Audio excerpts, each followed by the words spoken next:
भगवान गौतम बुद्धांनी सद्गुणांचे जे 10 मार्ग सांगितले त्यातला दुसरा मार्ग म्हणजे दान. दान या शब्दाचा अर्थ सांगताना गौतम बुद्ध म्हणतात, स्वार्थाची किंवा परतफेडीची अपेक्षा न करता दुसऱ्याच्या भल्यासाठी स्वतःची मालमत्ता, रक्त आणि देह अर्पण करणे इतकेच नव्हे तर प्राणत्यागही करणे म्हणजे दान होय.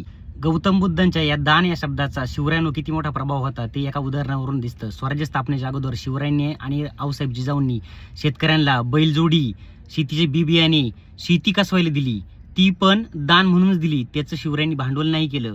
शिवरायांना कर्ज दिलं पण ते कर्ज माफी सुद्धा शिवरायांनी दिली.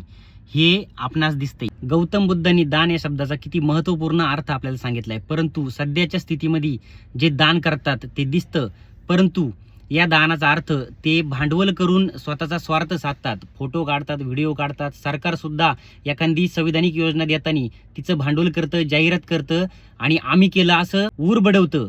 म्हणजे गौतम बुद्धांच्या दान या शब्दाचा किती मोठा अर्थ आहे हे समजून घ्यायला हवं. नमो बुद्धाय, जय शिवराय, क्रांतिकारी, जय भीम.